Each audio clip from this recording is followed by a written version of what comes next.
Alright, DW Gaming here with the latest patch notes. This is on the current PTB for Dead by Daylight. This is the new Survivor. I don't know why anyone would want to download the PTB just to play a new Survivor. It's just nonsensical. I don't know why they just wouldn't release this on the live servers and adjust it as necessary. You're not going to... It doesn't have the same impact that a new killer would, testing out a new killer on the PTB.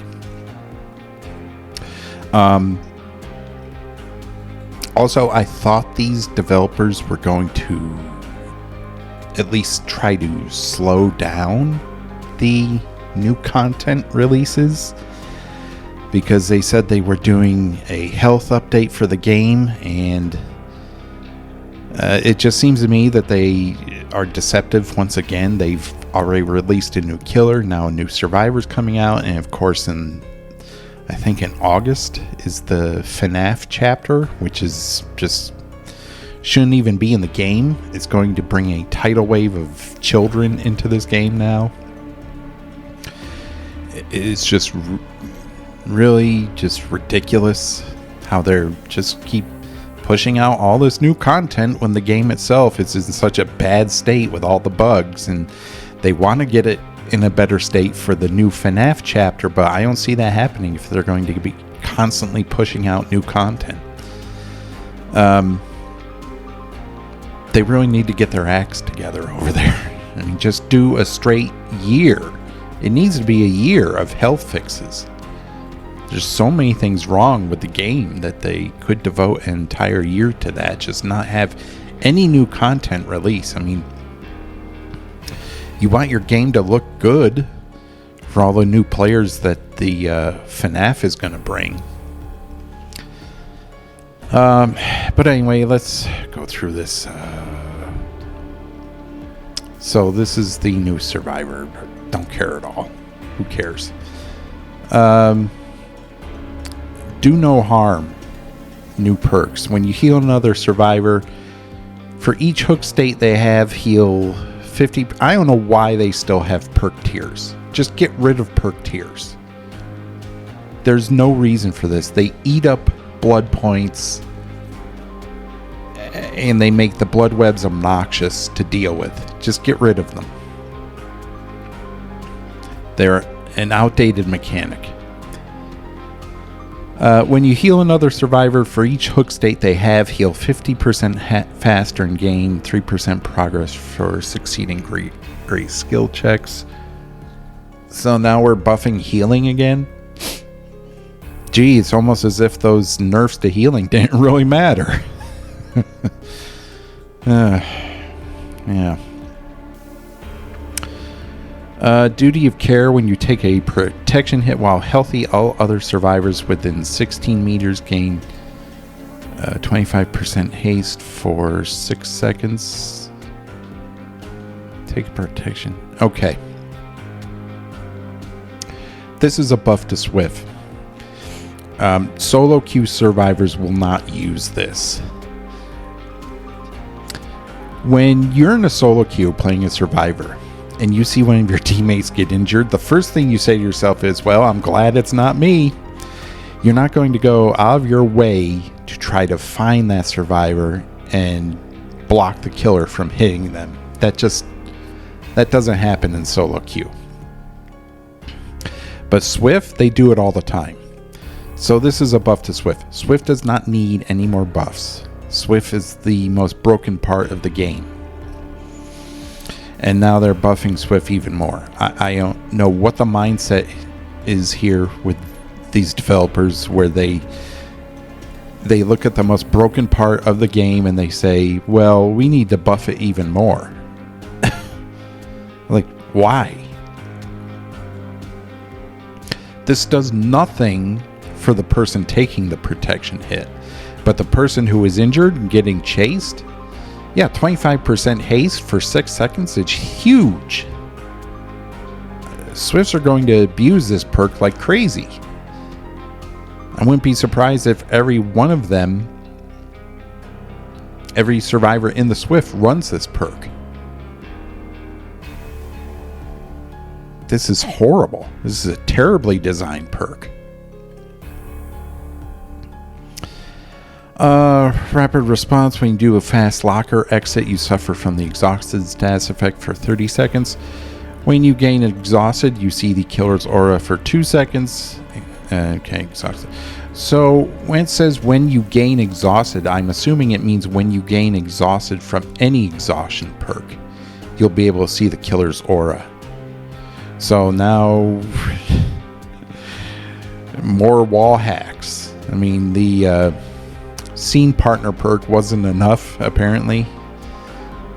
I can see this being combined with quick and quiet, so you don't actually let the killer know where you are. Yeah, like survivors need more info on where the killer is. They don't have enough info perks, apparently. Yeah, these perks look really... I'm glad none of them are gen perks, but still, they look... If I'm being honest, they look kind of busted. They're very strong perks compared to the perks we got with the ghoul, which are crap compared to this. Yeah, it's easy to see that the developers are survivor biased. I don't know how more people can't see that, because these perks are just far and above so much better than what we got with the new killer.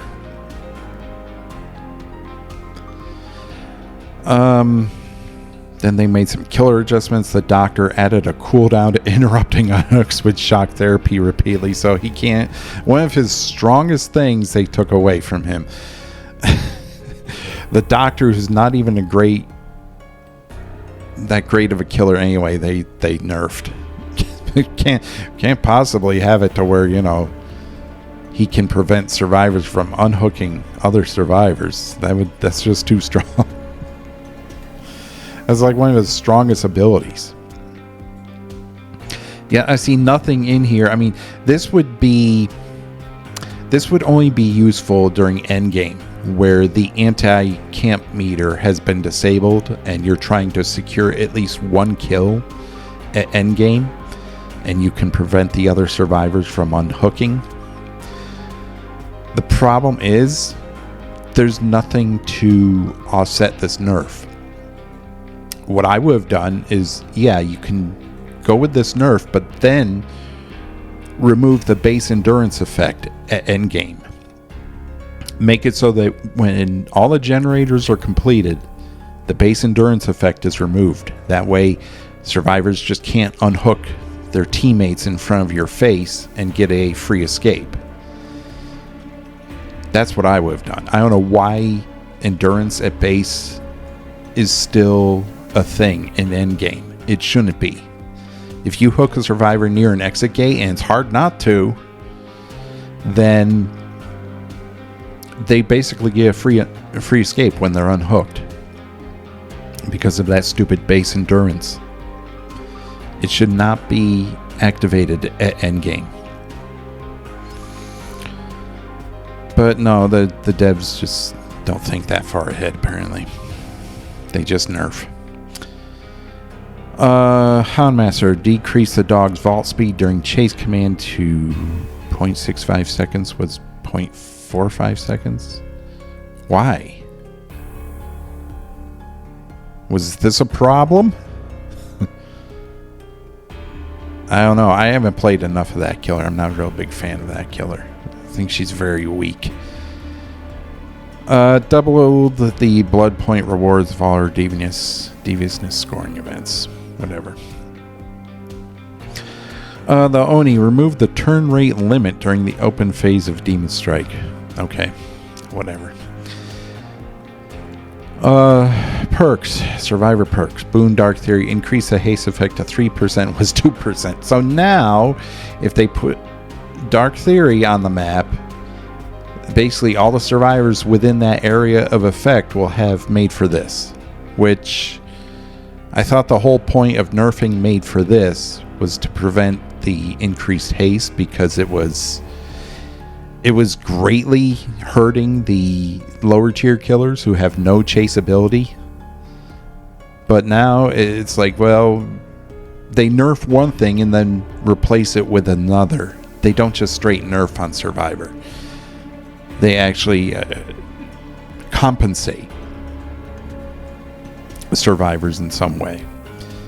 And these boons, you can't get rid of them unless you run, what is it, Shatter Hope? But that only destroys the totem, so they can just go find another totem. So yeah, you can't get rid of these boons. Was this necessary? No. Is this a very bad idea? Yes, because now survivors are going to be running this perk a lot more, and as I said, it will give them made for this for free, which was a huge problem when made for this first came out. Breakout increased the haste effect while near carry survivor to 10% with 7%. Why? Just so they can run to a hook faster and sabotage it? Why is this necessary? Sabotage is uncounterable. With the speed they made the toolboxes sabotage hooks, you can't counter it as killer. So it's another uncounterable situation that they buffed. Champion of Light increased the haste effect while using a flashlight to 70% was 50. Whatever. Does anyone use that perk?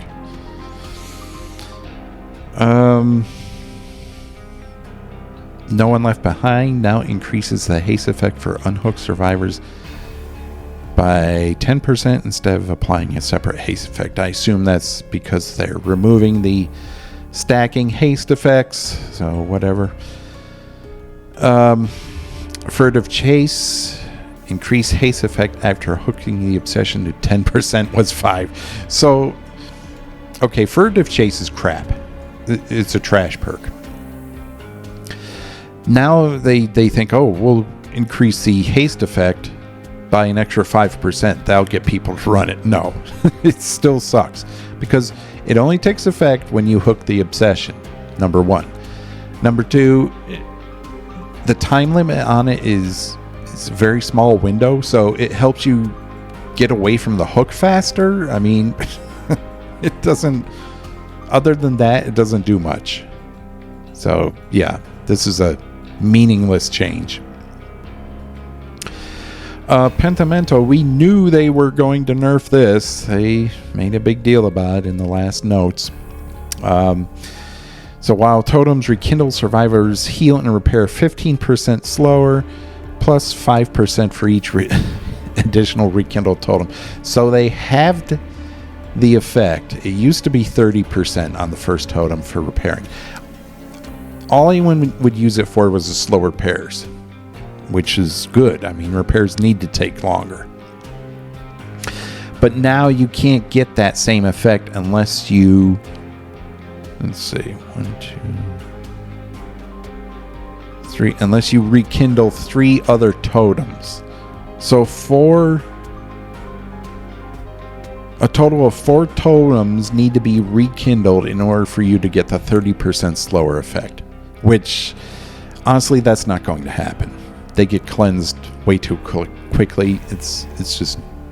They've removed the slower recovery and the slower opening of exit gates completely. So they've made it a nerf all around, and then they've nerfed the value of it. And then if that weren't enough, they did this. Survivors cursed by this perk see rekindled totems auras within 16 meters.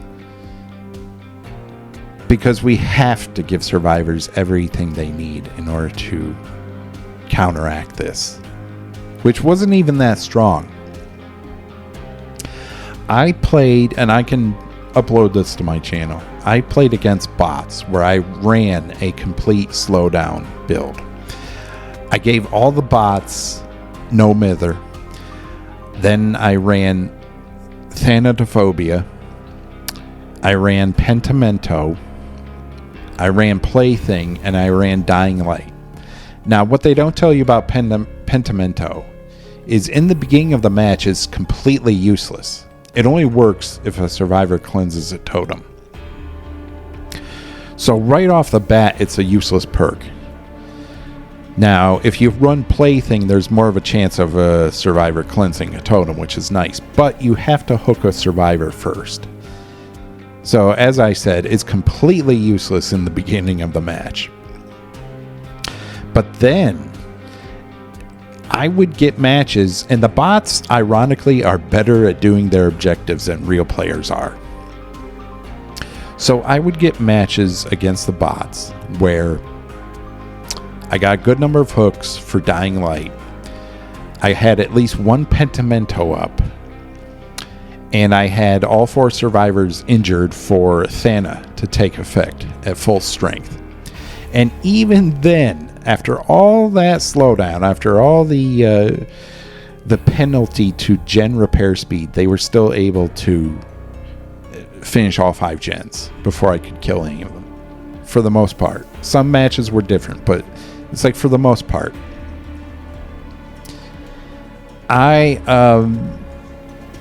This is completely unnecessary. Pentimento wasn't even that great at 30% slower repair speed. And as I said, the bots are actually better at doing their objectives than human players are. So if you want to be a good survivor, just watch the bots. You'll see what they do. They go and find gens and repair them. That's all you need to do to become a better survivor player. So yeah, this was completely unnecessary. It's another dead perk on killer side. I don't know how many more of these perks are going to join the graveyard, but it's piling up. It's just unbelievable, the developers of this game.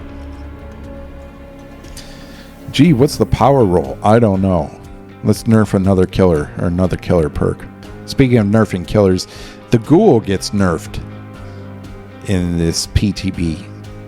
Now, I don't have the exact numbers, but they couldn't even wait like 2 weeks before nerfing the ghoul. It's like the higher ups over there at Behavior are like, maybe we should wait until, we get some more sales from the killer. It's like, no, nerf him immediately.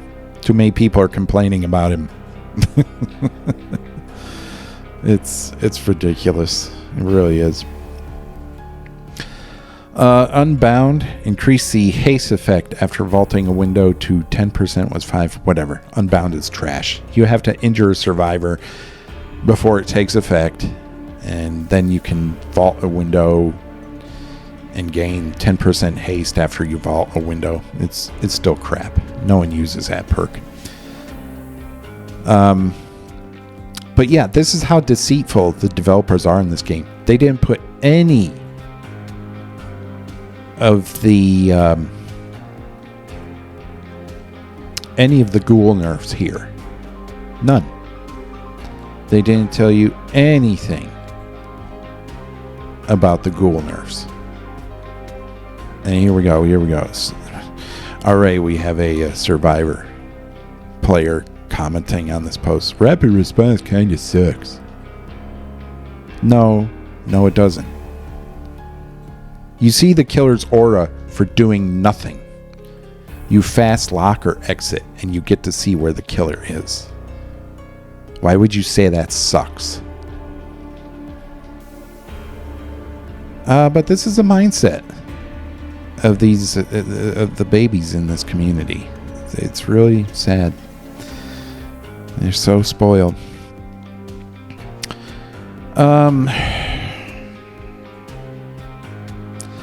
Quest system, blah blah blah, whatever. Added a protection to survivors when their teammates spam the unhook interaction while ever unhooking. So this is to prevent griefing. So on the third attempt, it's automatic unhook, I believe, which is whatever. I mean, people still do that. Added protection for failing skill checks that trigger right when the interaction stops. Yeah, this is what I was talking about in a previous video, where if you are about to get off a generator and a skill check pops, it automatically blows up that generator. Now that won't happen anymore, which is unfortunate, because regression on missed skill checks is actually better than regression on most killer gen regression perks. So yeah, that won't be happening anymore. Yeah, they've removed Haste and Hindered stacking, surrender option, add a new killer scenario, 10 minutes after the last generator is completed, the killer has the option to surrender. Why 10 minutes? Why not immediately?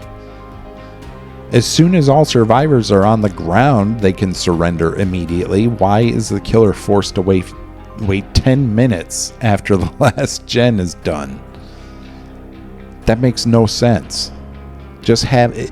It's an option, devs. Okay, you can add it as soon as the generators are done. It doesn't mean the killer is forced to surrender, but it's an option that's available to them where they don't have to wait 10 minutes. 10 minutes is like 3/4 of a match. No one's going to wait 10 minutes after the last gen is done, where they can just, if they want to leave, they can just open the exit gate themselves and wait 2 minutes for the timer to go down. This is ridiculous. It should be instant. If you're having a bad game as killer, you don't want to wait 10 minutes just to sit there, watch the survivors teabag you. Okay? Change it to instant, devs. This is stupid. Just shows you more bias on their part towards survivor, because as soon as all survivors down are on the ground, their option to surrender is immediate. Rarity level's been revised. Bear service different tier value, adding a new tag bag system. Yeah, it looks like they gave different colors to the rarities. Who cares? Of all the things in this game that need fixing, you thought this was worthwhile.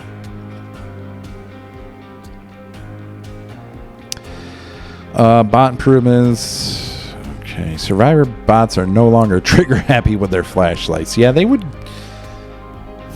get flashlight blinds at pretty crazy instances when you're chasing them and they turn around flashlight blind you, unless you're ready for it, which honestly most killer players aren't used to that. They'll be blinded.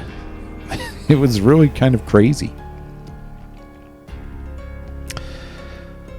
I'm not going to go all through these. These are just boring. I mean, they've probably broken like 10 different things that they've supposedly fixed anyway. Oh, we fixed this, but then broke this. So, yeah, it's just a waste of time. And as I said, they are extremely deceitful in not listing any of the nerfs to the ghoul. They listen to the biggest loudmouths in the community who cry about a new killer, but then they don't actually show you that the killer's getting nerfed in these patch notes, because they still want people to buy the new killer. So let's take a look here. I found a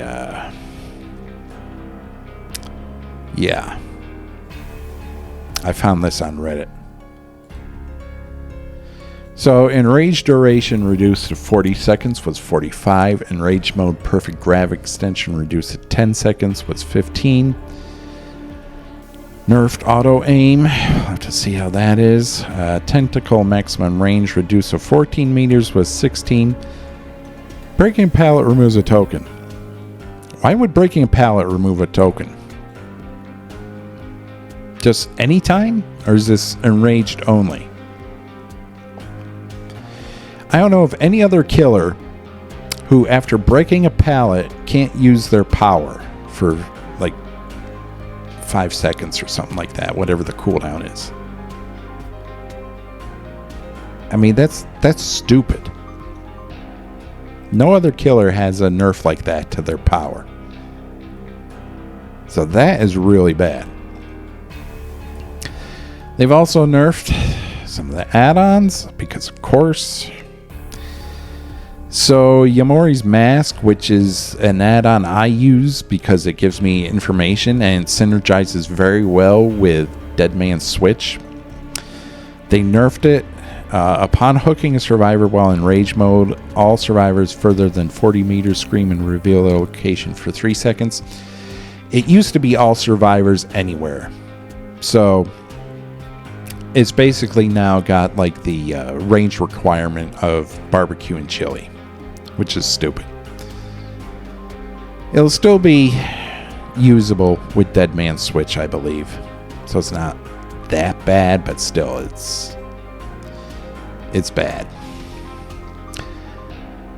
Bloodstained Handkerchief increases Kaguni's reach by 1 meter. This was nerfed. It was like, I think it was 4 meters. I don't know. I didn't really use it that much.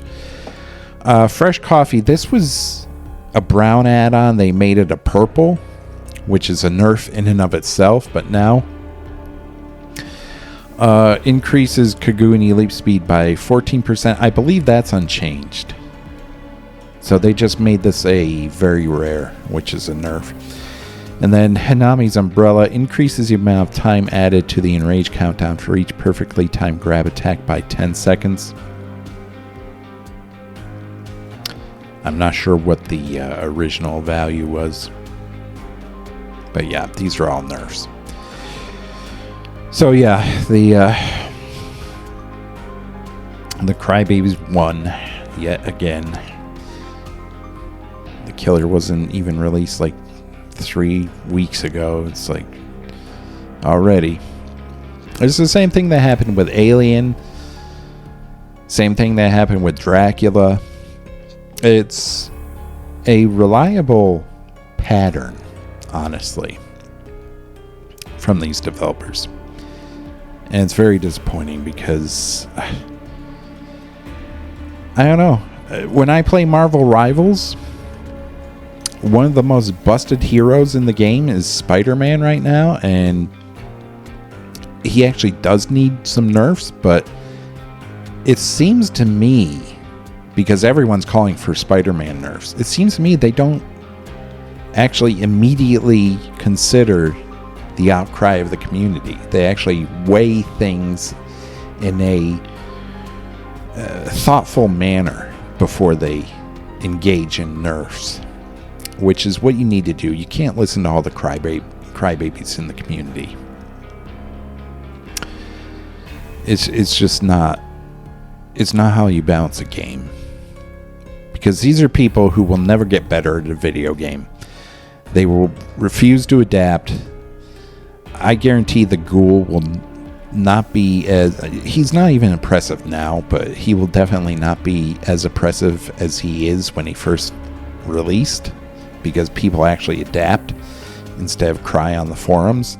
But there's just such a loud voice of malcontents who go onto the forums and immediately cry that the developers listen to them for some reason. I mean, it's very disappointing.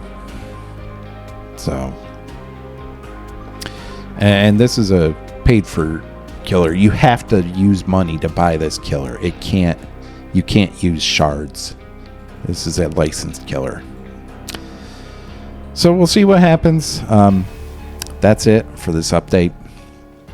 Not looking good, from my opinion. And I'll see everyone in the next video.